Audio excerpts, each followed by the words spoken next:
Jemaat dipersilahkan untuk mengambil waktu saat teduh.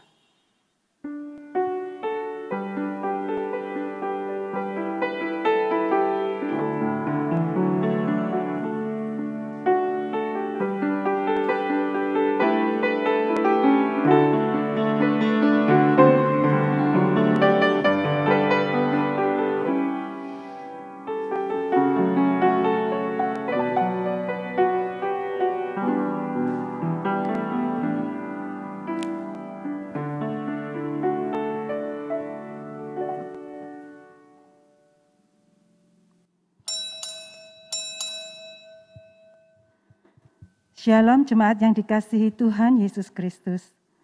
Puji syukur bahwa hanya karena anugerah-Nya, kita boleh bersekutu bersama melalui ibadah online pada hari ini.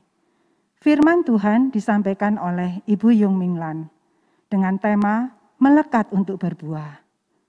Jemaat Tuhan dipersilahkan bangkit berdiri. Dengan segenap hati, kita percaya bahwa Tuhan Allah hadir dalam ibadah ini. Mari kita sembah sujud, diam dengan hormat, tubuh serta jiwa, menyerahkan hati kita dalam kerendahan untuk tunduk menghadap Dia. Kita pujikan Tuhan Allah hadir.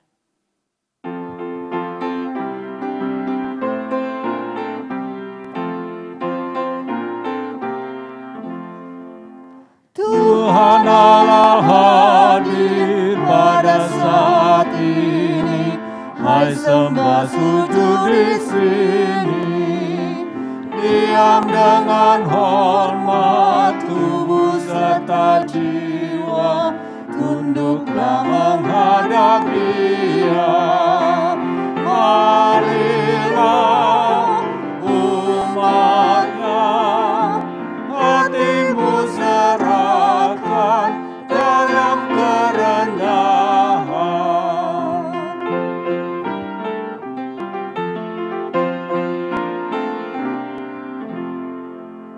Kami menanggalkan hasrat sia-sia, keinginan manusia.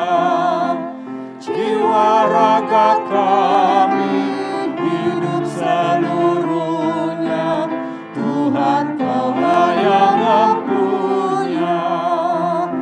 Dikaulah yang esa, patut dimuliakan, sederhana Allah.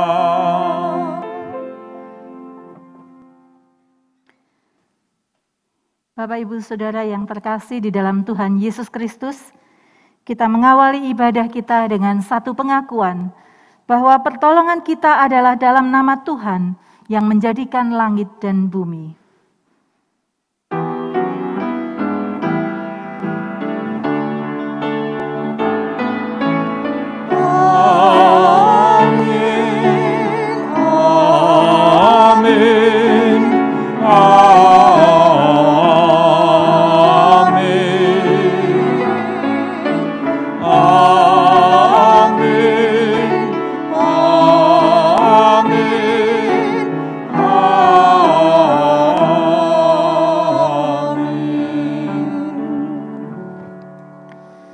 Kasih karunia dan damai sejahtera dari Allah Bapa kita dan dari Tuhan Yesus Kristus menyertai saudara sekalian. Dan menyertai saudara juga. Sebagai ayat pembuka, Mazmur 62 ayat 2-3. Hanya dekat Allah saja aku tenang, daripadanya lah keselamatanku. Hanya Dialah gunung batuku dan keselamatanku, kota bentengku, aku tidak akan goyah. Mari kita memohon kepada Tuhan untuk selalu membimbing di setiap langkah hidup kita. Dan ketika Dia menyertai langkah hidup kita, maka kita dapat merasakan suatu ketenangan hidup yang Tuhan anugerahkan. Ya Tuhan, bimbing aku.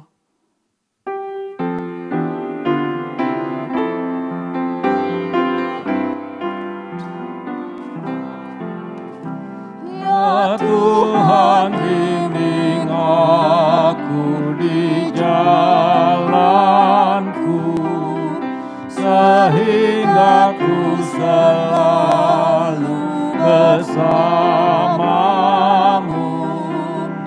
Engganlah ku melangkah setapakku apabila kau tak ada di sampingku.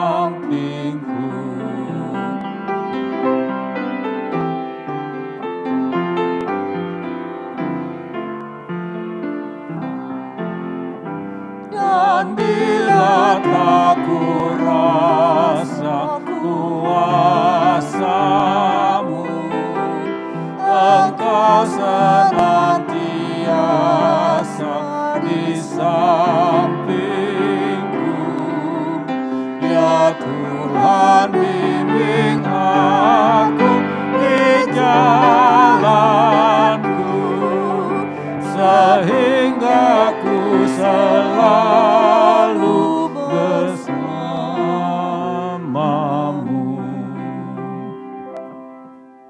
Jemaat dipersilahkan untuk mengambil waktu berdoa secara pribadi dalam pengakuan dosa.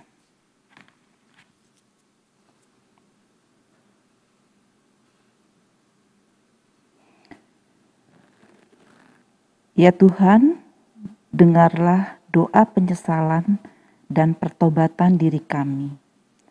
Terima kasih Engkau yang telah menebus dosa kami dengan darah yang mahal. Tolong diri kami untuk berpaut erat kepadamu. Amin.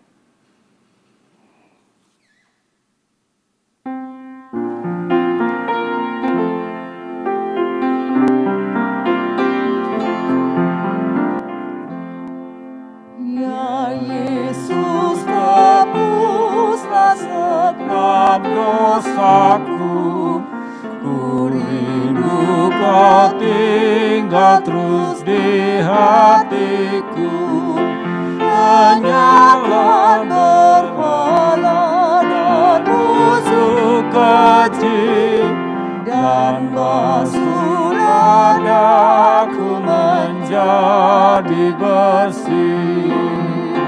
Hatiku kan bersalju bersih, karena darah-Mu membasuhku bersih.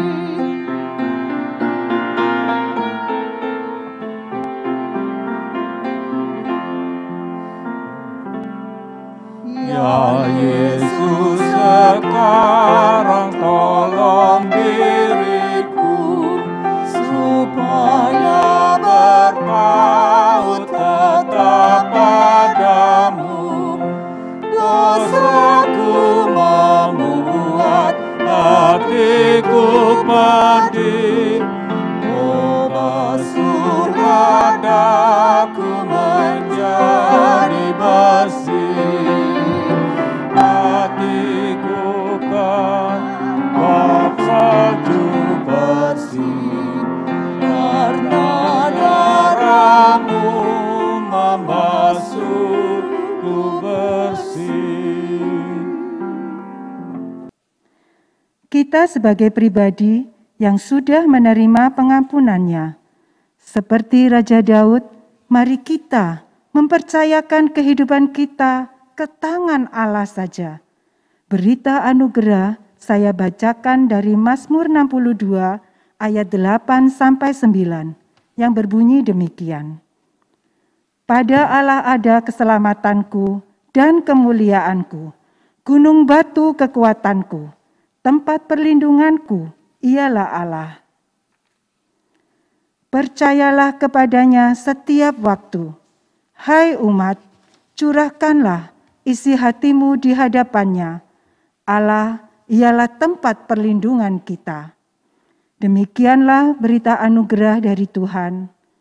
Syukur kepada Allah. Salam damai bagi kita semua.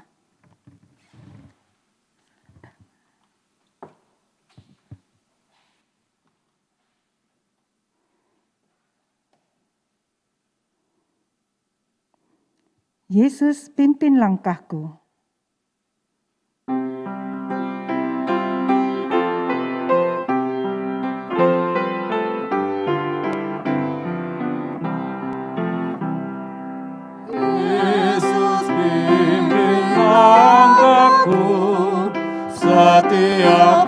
hari di jalanmu, pimpin akal budiku untuk mengerti maksudmu.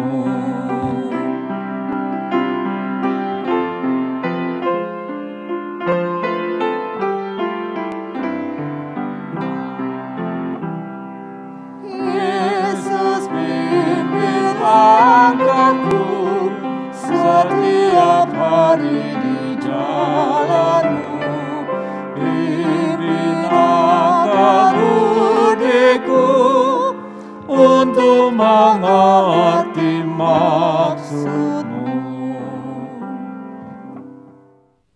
Bapak, Ibu, Saudara yang terkasih dalam Tuhan Yesus Kristus, sebelum kita membaca dan merenungkan firman Tuhan, mari kita datang kepada Tuhan di dalam doa.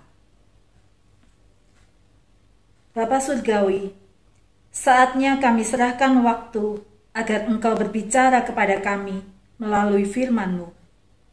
Tolonglah kami untuk memahami dan melakukan firman-Mu dalam kehidupan kami setiap hari. Sembunyikan hamba-Mu di belakang salib Kristus, supaya dalam kelemahan dan keterbatasannya boleh menjadi alat untuk menyampaikan kebenaran firman-Mu, dan lidah bibirnya Engkau kuduskan untuk menyampaikan isi hati-Mu. Berbicaralah kepada setiap kami. Kami siap untuk mendengar firman-Mu. Dalam nama Tuhan kami, Yesus Kristus. Amin. Bapak, Ibu, Saudara, mari kita membaca firman Tuhan dari Yohanes 15 ayat 1-8. Yohanes 15 ayat 1-8 saya akan membacakan buat Bapak, Ibu, Saudara. LAI memberikan judul Pokok Anggur yang Benar. Akulah pokok anggur yang benar, dan Bapakulah pengusahanya. Setiap ranting padaku yang tidak berbuah, dipotongnya, dan setiap ranting yang berbuah, dibersihkannya, supaya ia lebih banyak berbuah. Kamu memang sudah bersih karena firman yang telah kukatakan kepadamu. Tinggallah di dalam aku, dan aku di dalam kamu. Sama seperti ranting tidak dapat berbuah dari dirinya sendiri, kalau ia tidak tinggal pada pokok anggur. Demikian juga kamu tidak berbuah, jikalau kamu tidak tinggal di dalam aku. Akulah pokok anggur yang benar, dan kamulah ranting-rantingnya. Barang siapa tinggal di dalam aku, dan aku di dalam dia, ia berbuah banyak. Sebab di luar aku, kamu tidak dapat berbuat apa-apa. Barang siapa tidak tinggal di dalam aku, ia dibuang keluar seperti ranting dan menjadi kering. Kemudian dikumpulkan orang dan dicampakkan ke dalam api, lalu dibakar. Jikalau kamu tinggal di dalam aku dan firman-Ku tinggal di dalam kamu, mintalah apa saja yang kamu kehendaki, dan kamu akan menerimanya. Dalam hal inilah Bapa-Ku dipermuliakan, yaitu jika kamu berbuah banyak, dan dengan demikian kamu adalah murid-murid-Ku. Sedemikian pembacaan firman Tuhan. Berbahagialah setiap kita yang bukan hanya mendengarkan firman Tuhan, tetapi melakukan dalam kehidupan kita setiap hari.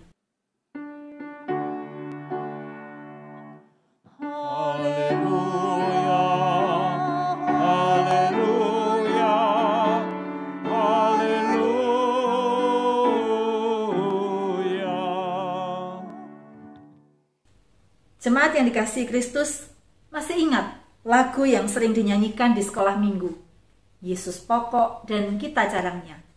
Kita akan mendengarkan Kak Dodo menyanyikan pujian ini.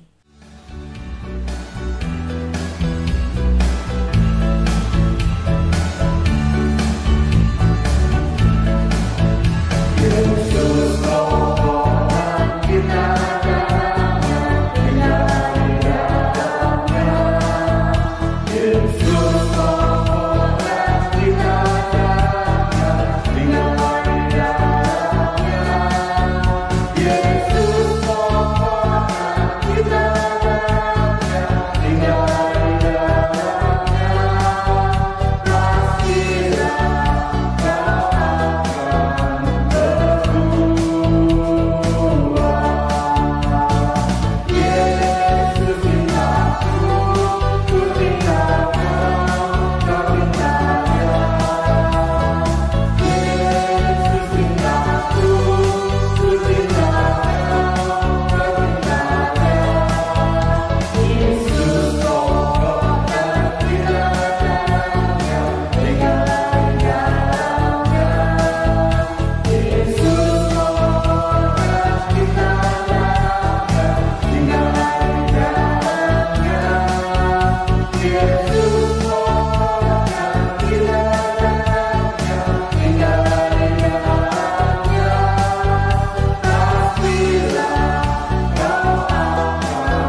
terkasih, dalam bacaan kita, mengapa Yesus mendeklarasikan dirinya sebagai pokok anggur yang benar?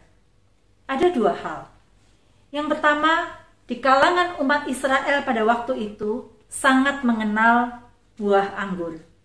Seperti kita di Indonesia yang mengenal buah pisang atau buah pepaya. Jika saya menceritakan kepada orang lain, lebih mudah mereka mengerti kalau saya memakai ilustrasi atau melambangkan dengan buah pisang atau pepaya, daripada saya menceritakan buah kesemek, buah kenitu, atau buah matal. Yang kedua, karena umat Israel memahami dalam Perjanjian Lama bahwa mereka disebut sebagai kebun anggur, tetapi buah yang dihasilkan adalah buah anggur yang asam. Yesaya pasal 5 ayat 1-7 menceritakan nyanyian kebun anggur yang menunjukkan bahwa Allah berusaha sedapat-dapatnya untuk menjadikan umat Israel produktif dan hidup sebagai bangsa yang benar. Tetapi sayangnya, akhirnya Allah harus membinasakan mereka karena mereka tidak hidup sebagai bangsa yang benar dan produktif seperti rencana Allah bagi mereka. Mungkin kita mengatakan masam kan berarti banyak vitamin C. Saudara, tiap buah akan bermanfaat sesuai fungsinya. Misalnya buah lemon. Buah lemon mengandung vitamin C yang sangat tinggi dan berasa masam. Tetapi buah naga yang juga mengandung vitamin C tidak harus berasa asam atau masam. Tetapi buah naga yang matang seharusnya terasa manis. Demikian juga anggur. Anggur yang masam tidak sesuai dengan kualitas yang bisa dihasilkan. Bapa, dikatakan Yesus sebagai pengusaha atau pemilik kebun anggur itu. Orang menanam anggur pasti punya tujuan pada waktunya bisa memanen atau memetik buah anggur itu. Saya belum pernah tahu apa ada orang yang menanam buah anggur karena nganggur atau iseng-iseng daripada pekarangannya kosong, atau menanam anggur sekedar untuk tempat berteduh supaya lebih sejuk di pekarangan rumahnya. Orang akan menanam buah anggur untuk tujuan memanen dan berguna, dimakan, dinikmatinya.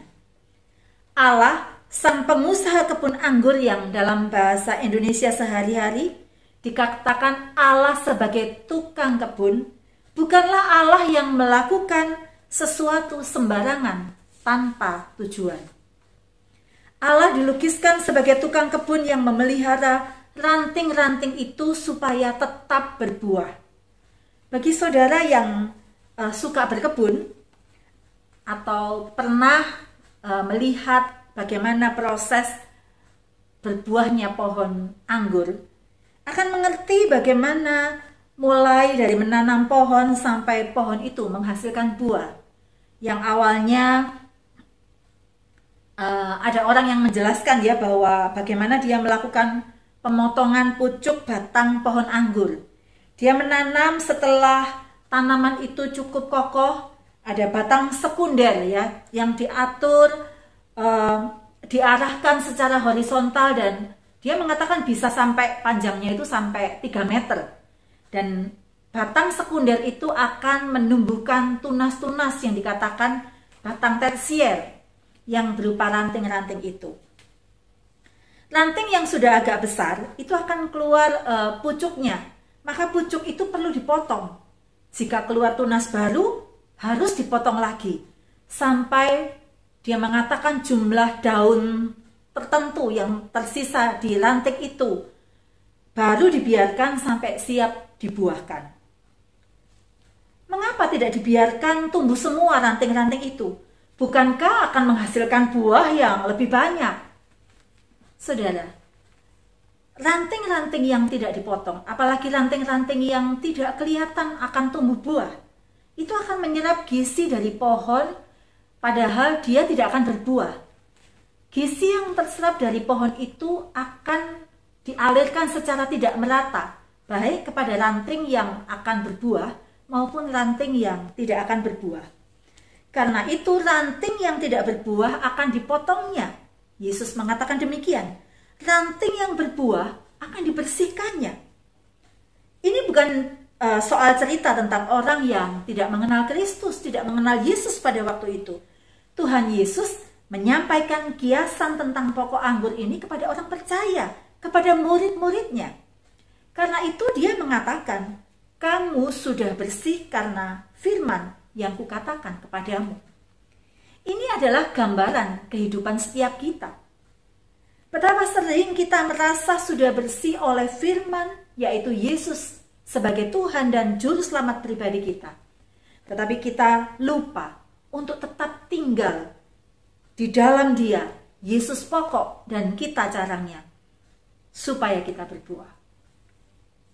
Ketika saya mengevaluasi kehidupan saya, apakah saya ini termasuk melekat pada pokok anggur?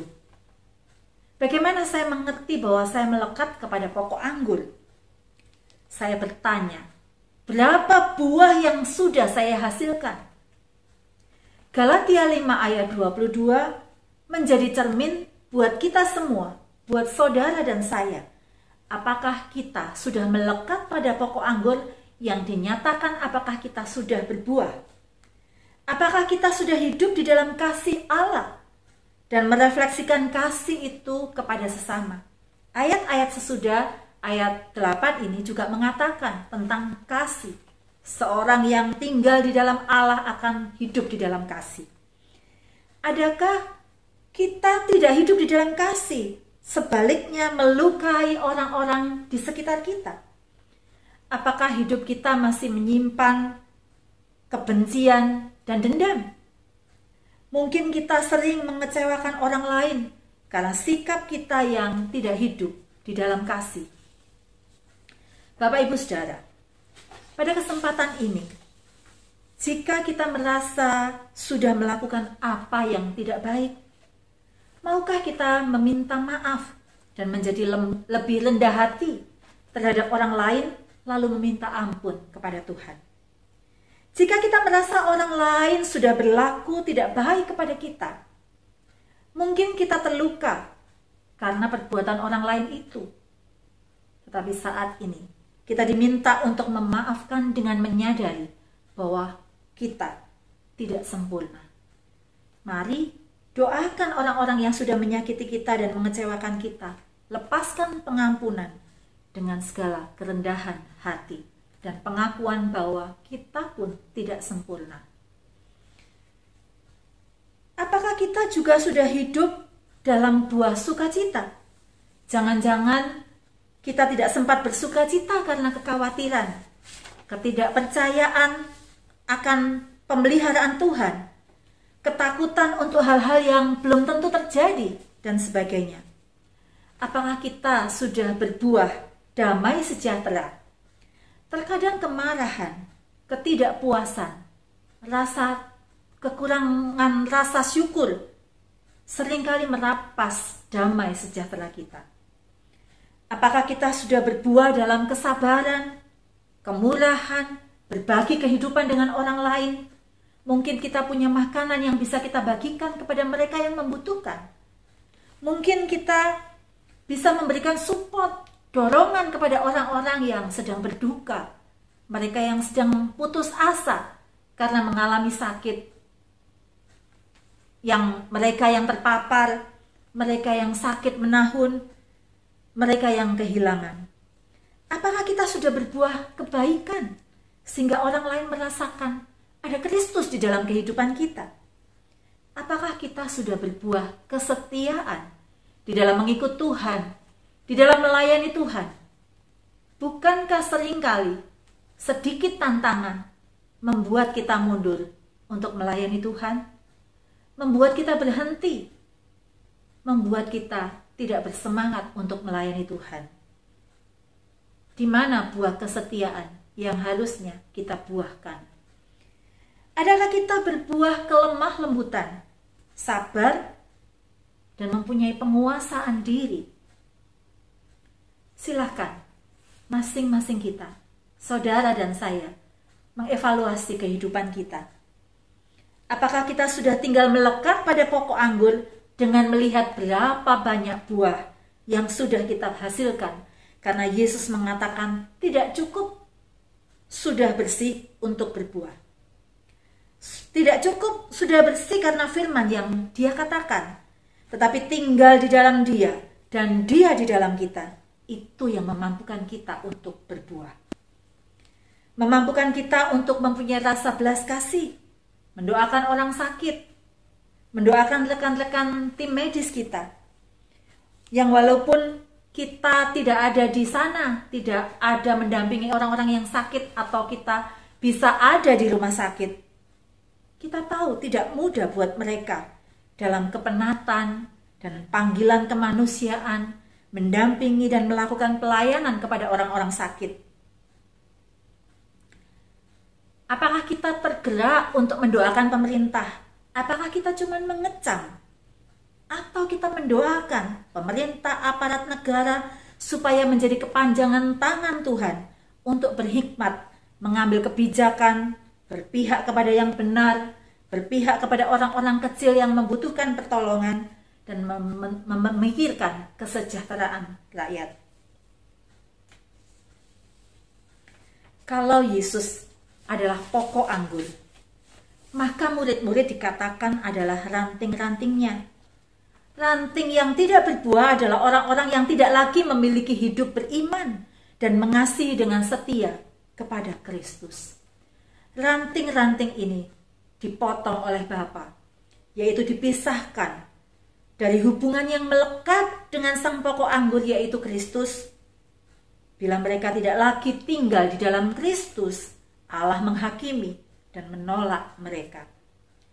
Ranting-ranting yang berbuah adalah orang-orang yang memiliki hidup di dalamnya karena iman dan kasih setia kepada Kristus.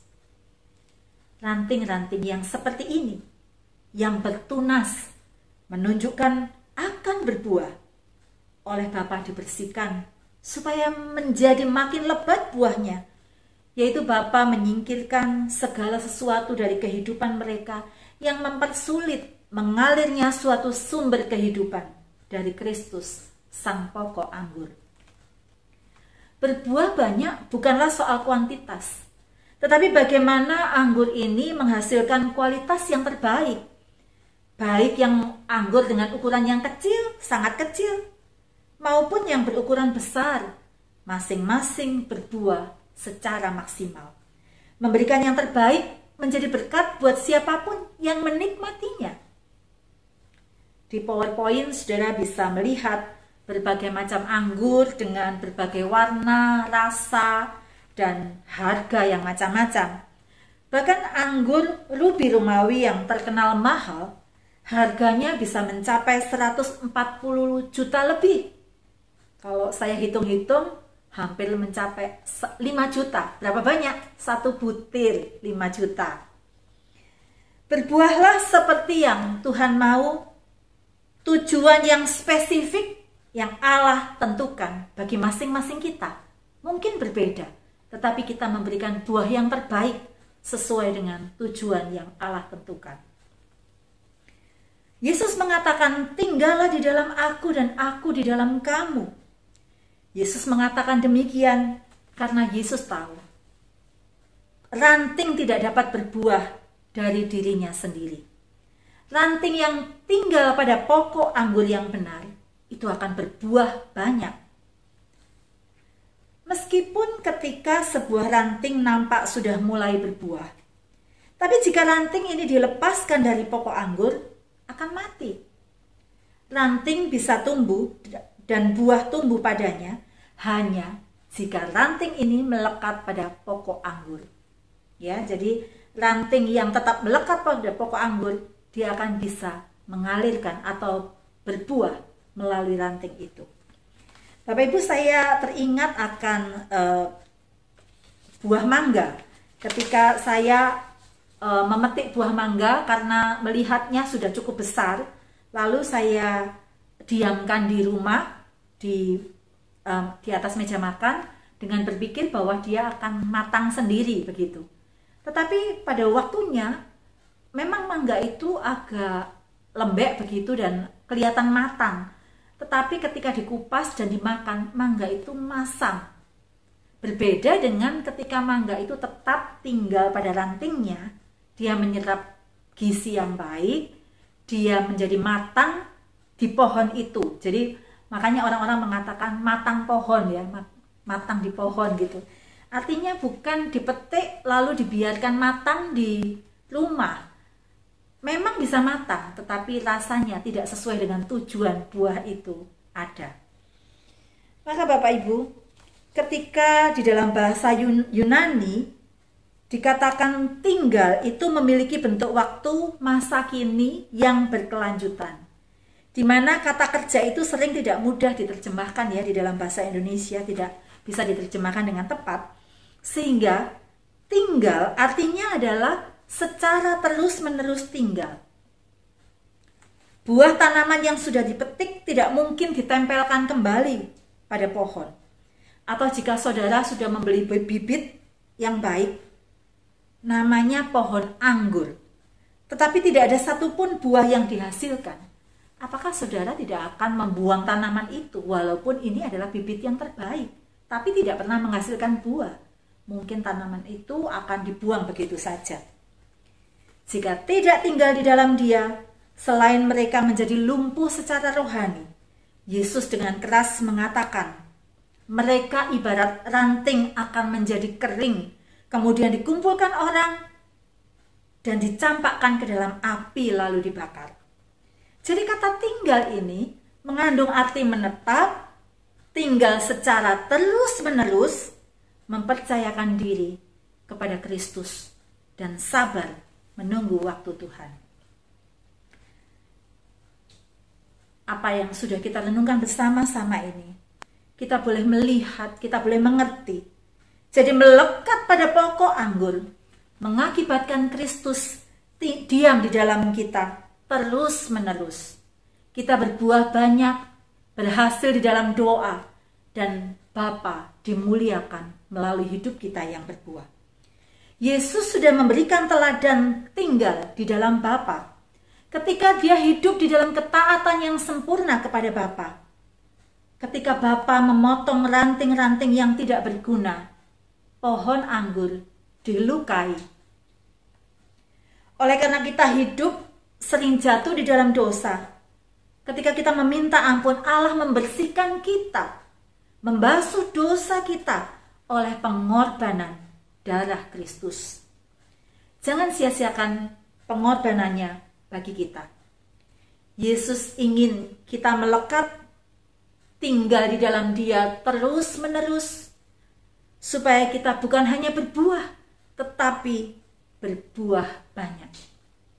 Tuhan memberkati kita semua. Amin. Saat teduh bagi jemaat, biarlah setiap kita boleh memohon kepada Tuhan, menolong kita untuk tinggal tetap di dalamnya, supaya Kristus tinggal di dalam kita, supaya kita berbuah banyak, menjadi berkat bagi banyak orang. Nama Tuhan dimuliakan.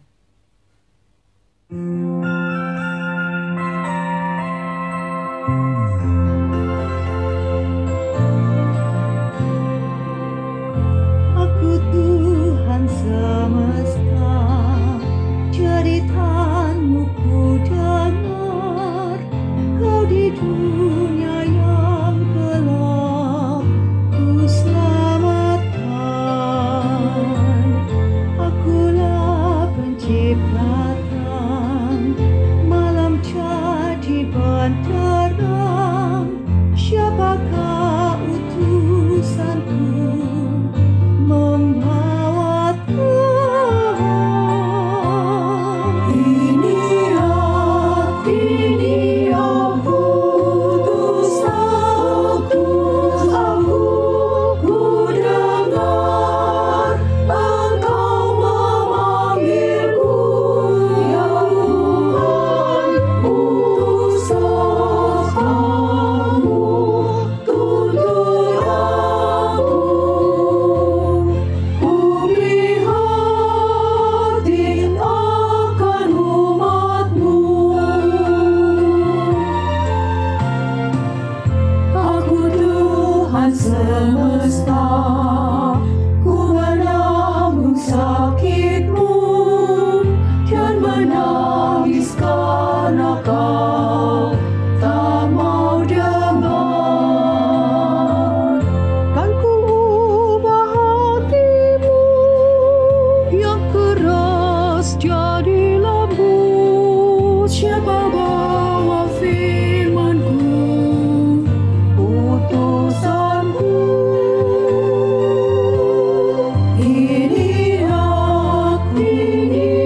Marilah kita bersama dengan umat Allah di masa lalu, masa kini, dan masa depan mengingat pengakuan pada baptisan kita menurut pengakuan iman rasuli.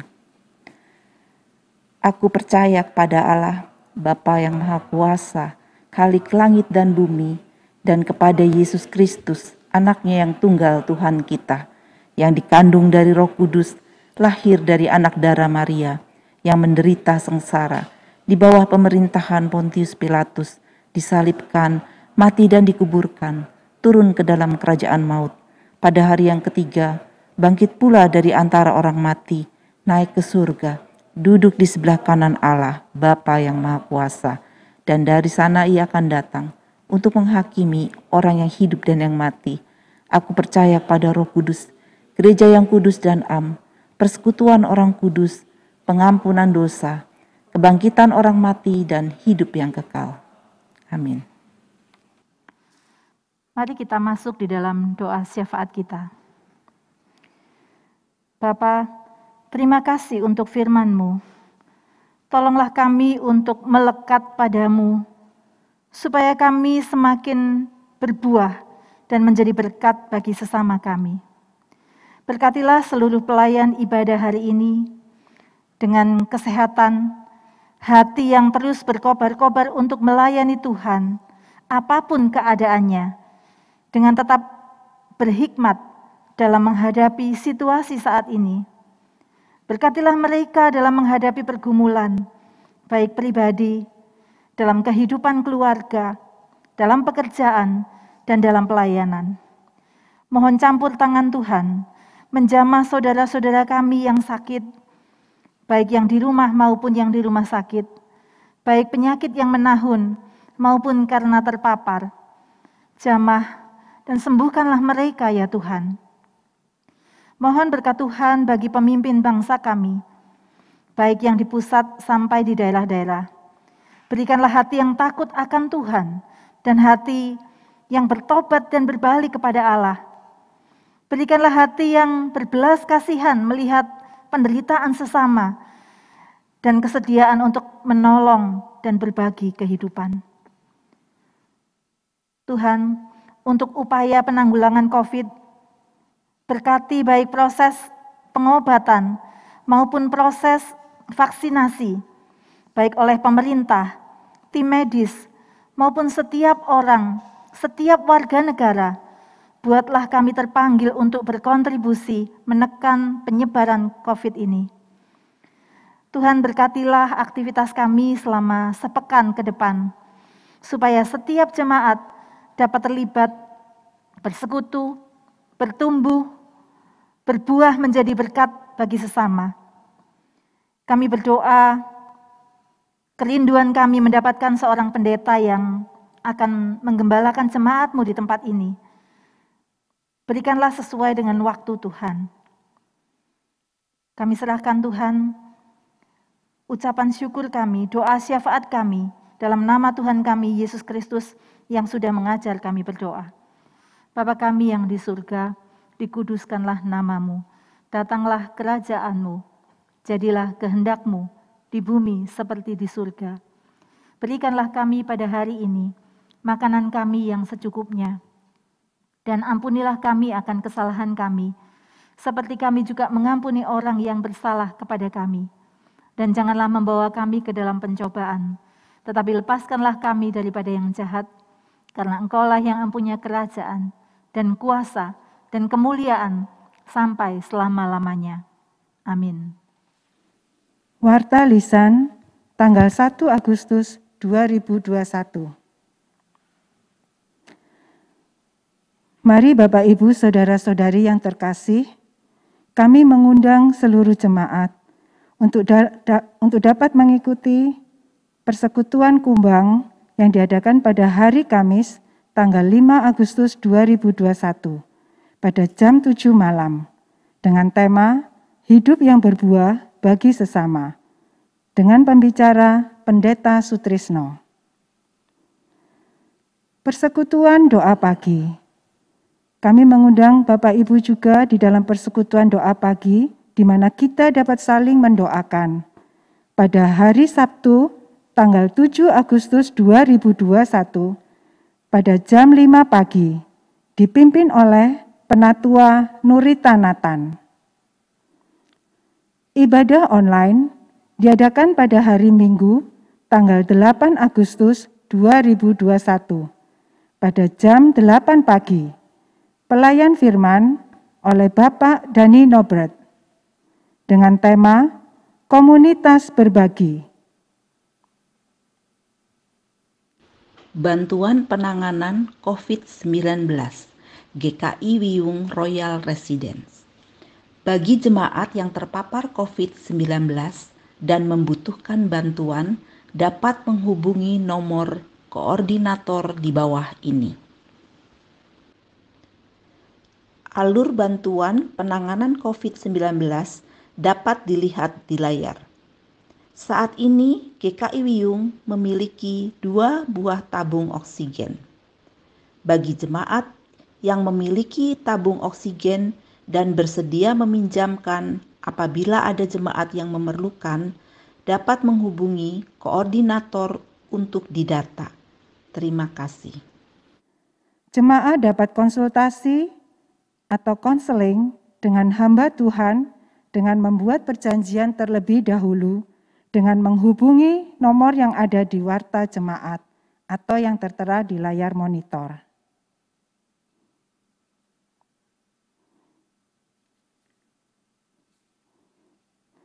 Pada hari ini akan dikumpulkan sampul perawatan, pengembangan, dan pembangunan gereja GKI Wiyung Royal Residence. Mohon jemaat dapat mempersiapkannya. Persembahan dapat dilakukan melalui brankas gereja setiap hari kerja pukul 9 sampai pukul 18.00 atau transfer ke BCA 258672889 atas nama GKI Wiyung. Kita diberi kesempatan untuk memberikan persembahan yang terbaik buat Tuhan. Mendasari persembahan ini sebagai nats firman Tuhan dari Mazmur 50 ayat 23. Siapa yang mempersembahkan syukur sebagai korban, ia memuliakan aku. Siapa yang jujur jalannya, keselamatan yang dari Allah akan kuperlihatkan kepadanya. Mengiringi persembahan, kita pujikan hidup kita yang benar.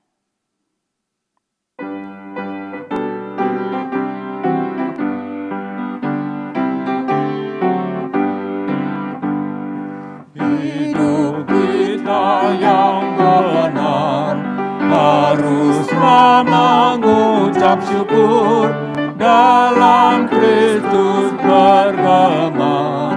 Janganlah terkabur, dalam susah pun senang, dalam segala hal. Aku bermazmur dan ucap syukur, itu kehendaknya.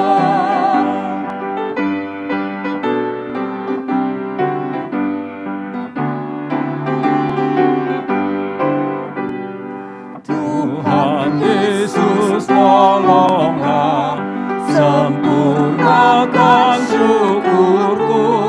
Roh Kudus berkuasalah di dalam hidupku. Dalam susah pun senang, dalam segala hal. Aku bermazmur dan ucap syukur, itu kehendaknya.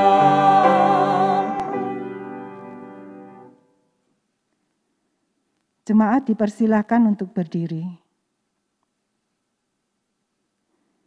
Mari kita bawa persembahan kita di hadapan Tuhan dengan berdoa. Tuhan, kami bersyukur untuk pemeliharaan dan berkat yang sudah Tuhan berikan. Kami menyadari bahwa semua yang kami punya adalah daripada-Mu. Karena itu, dalam syukur kami membawa persembahan ini di hadapan-Mu untuk dipakai dalam pelayanan di tempat ini. Berikan hikmat buat majelis jemaat dan badan pelayanan untuk mengelolanya dengan baik dan penuh tanggung jawab. Dalam nama Tuhan Yesus, kami menyerahkan persembahan ini dan bersyukur. Amin. Apabila kita hidup untuk Kristus. Bukan berbicara tentang aku, tetapi hanya Kristus yang layak dipuji dan disembah. Tiada yang lebih permai selain Kristus yang hidup di dalam diri kita. Kristus hidup dalam segenap pikiran, perkataan, dan perbuatan kita. Bukanlah ku, tetapi hanya Kristus.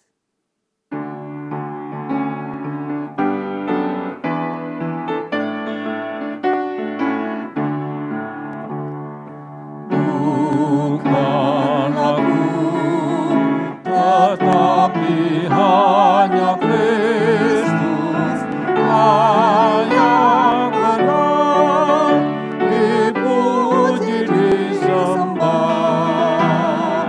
Bukan aku, tetapi hanya Kristus patut tetap dimuliakanlah.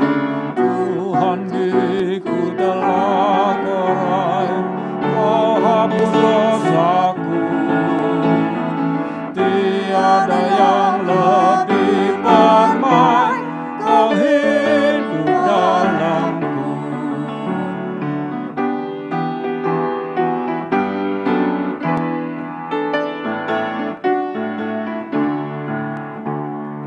Bukan aku, tetapi hanya Kristus dalam segala perilaku hidupku. Bukan aku, tetapi hanya Kristus dalam segala ucapan tingkahku. Tuhan, diriku telah Kau raih, Kau hapus dosaku. Tiada yang lebih permai, Kau hidup dalamku.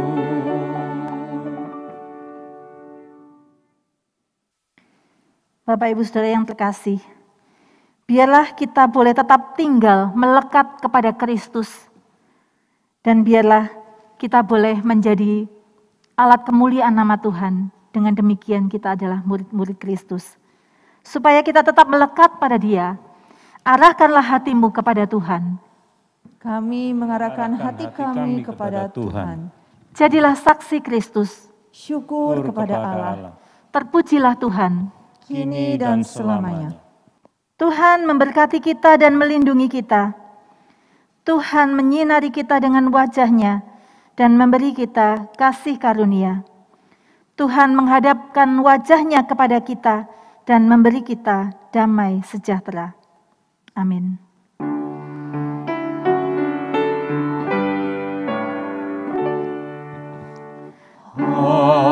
Haleluya, haleluya, haleluya, haleluya, haleluya,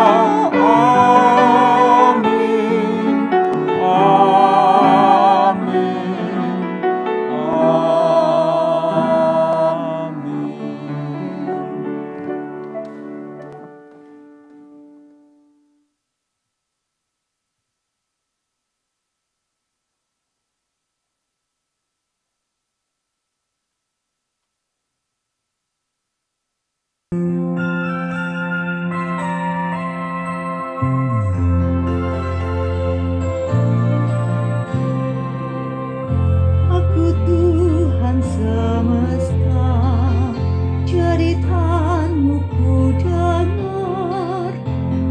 hidup.